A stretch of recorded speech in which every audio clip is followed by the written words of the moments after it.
don't know if this happens to you as well. At least to me, I feel like it's very hard to keep up with the newest, latest LED flashlight. There's so many tactical flashlight manufacturers, EDC flashlight manufacturers. They have so many different models, and it seems that Cree comes out with a better and brighter LED every couple of days, and the models keep on changing, and there's so many of them that eventually you just kind of give up. Guys, this is Fernando doing another video for the Modern Survivalist, in this case reviewing the Eagletac D25C. So what ends up happening is that one day you say, okay, you just pick one, read a few reviews, and you stick with that flashlight. Every once in a while, though, you have to step back, look around, and see if there's something out there worth upgrading to. Sometimes it's not. Sometimes the difference is, just a slightly better output or performance, and it's not worth it. But sometimes it is. So that's why I ended up with this new flashlight. I think that it was worth upgrading to. If we compare this one to a classic like the 47's Quark Mini 123 flashlight, also a single CR123A battery flashlight, there are a few noticeable advantages that we have. First of all, the Mini uses a twisty interface, which is very rugged and allows for a smaller, more compact model. Now, the Eagletac, being slightly bigger, allows to use a clicky interface, which I find to be more practical. It's still capable of standing on the tail thanks to that button being flushed. And the construction, even though looking quite similar, these are both aluminum flashlights, there's some details of construction that are very nice in the Eagletac. We have a stainless steel crown which has a titanium finish that makes it darker and not as shiny as plain stainless steel, polished stainless steel. Same for the clip, also stainless steel, also that titanium coating there. Very well designed clip that allows for a deep pocket carry with a clip that is non-reflective. The lens is it's a solid lens with anti-reflection finish, and the LED in this case is a Cree XML U2, capable of outstanding 397 lumens, 277 out the front lumens per what we're reading on the box here. 397, I think that's kind of optimistic. 277 lumens, yes, indeed, out the front OTF.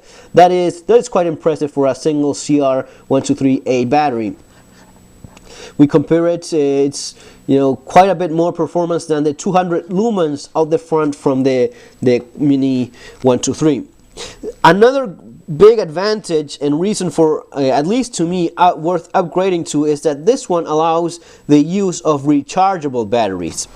The ones that are non-rechargeable, like the ones that you have to use in the 47s and Phoenix flashlights, these are called primary batteries, non-rechargeable. In this case, a surefire lithium battery, the kind that is used in tactical flashlights because it is brighter.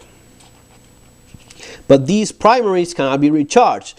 Instead, if you have the rechargeable ones, the RCR123 batteries, these are rechargeable, and besides that, they are brighter as well. These are the ones that you need so as to get that maximum output mentioned over there. So you save on batteries, you don't have to buy new ones all the time, and it is brighter. On the downside, these, well, of course they have to be recharged, but they also don't last as long as primary batteries.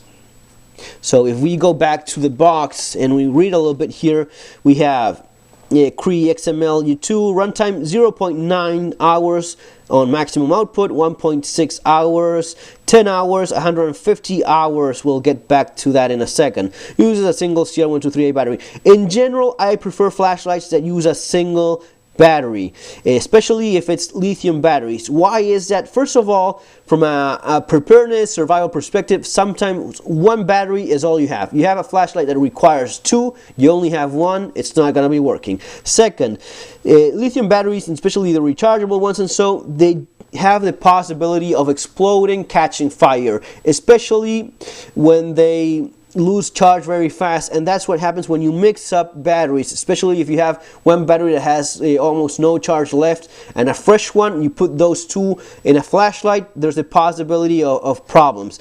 Those problems are much less likely to happen if you use a flashlight that only uses a single battery. Then we have a waterproof anodizing, and then you have the twisty and clicky interface. I'm going to be getting into that in a second. And you have strobe, flash, SOS, beacon. Reverse clicky. Reverse clicky means that it's not momentarily on as you push, but only once it clicks, and then you can just tap on it and change modes. If we go into the box, we will find that we have a nice case like this one, which is very well made, hard.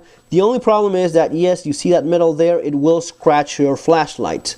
That's something that a little bit of duct tape may be fixing. Business card and a wrist lanyard here. Nice lanyard, by the way. Split ring, also that titanium coating, non-reflective. Spare O-ring, split ring, nice. Looking into the manual, we have some more information. With the flashlight on, tighten the head to access group 2, loosen the head to access group 1. So group 2 is tightened, group 1 is untightening the head. In group 1 we have low, medium, high, strobe 1-2, SOS 1-2, beacon, low flash cycle. Group 2 we have turbo and strobe.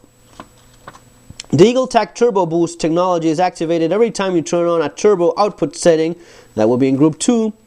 It offers 20% more power to the LED for the first 90 seconds. It's normal for the light to get warm at this level. So basically you put on the battery, the head is tightened, you click on it, and boom, there you go, in turbo mode. This is going to be lasting for 90 seconds, then it falls back that 20% extra that it usually have during those first 90 seconds, and it stays on high.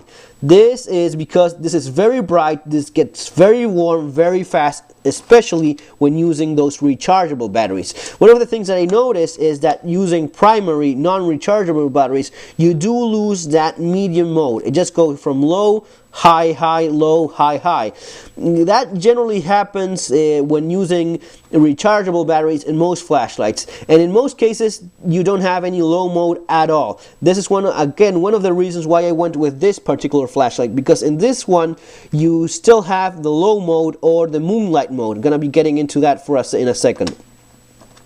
So keep trying to, this sounds a little bit more complicated than it actually is. It's really simple. Head tightened, you go into that turbo mode for the first 90 seconds. You just tap and it's strobe. It's clearly that this is a tactical feature in terms of an emergency, something that you need fast. You grab it, you click, you look around. If there's like an attacker, an intruder, something like that, you have the options of going into the strobe. And guys, with the output you're getting here, almost 300 lumens, this is pretty effective. Unlike some of the lesser power flashlights, with this amount of power in the strobe mode, it is quite unsettling for anyone facing it on the other side. But let's suppose you just have to look a little bit around, maybe put the kids to bed or something like that. You just access those secondary modes by going into group 1 and tightening the head. And here it is on. This is the moon mode. It's not going to be lasting the 150 hours that it says in the box, especially because it's not a primary. And even with a primary, I think that's kind of optimistic. I'd be surprised if you get even half that with a rechargeable battery like the one I'm using right now. But this is not the low mode. This is the moon mode. You access this by tightening and loosening the head 3 times, and that's basically giving you the option of using either the low mode like the one we have here, this low mode, or replacing that by tightening and untightening 3 times. You, instead of getting the low mode, it goes into the moon mode, the moonlight output mode, which is basically like making it even a dimmer low mode.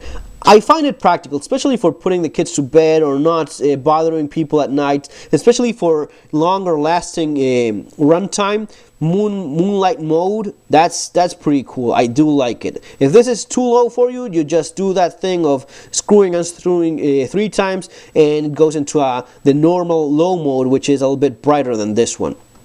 All in all, folks, I think it's a great flashlight. I do like it a lot. I'll be checking back on you guys after using it for a few months and see the little details that I find about it. But in my opinion, it is totally worth upgrading to something like this, especially because of the greater output, the possibility of using rechargeable batteries. It also has a warranty of 120 months, which is not that common. 10 years warranty by Eagletac, guys. Congratulations on that. Yes, this is made in China, designed in USA, but 10 years of warranty, that's outstanding for me. If you like these videos, consider subscribing. As always, take care. Leave your comments if you have another favorite flashlight. Take care. See you in our next video.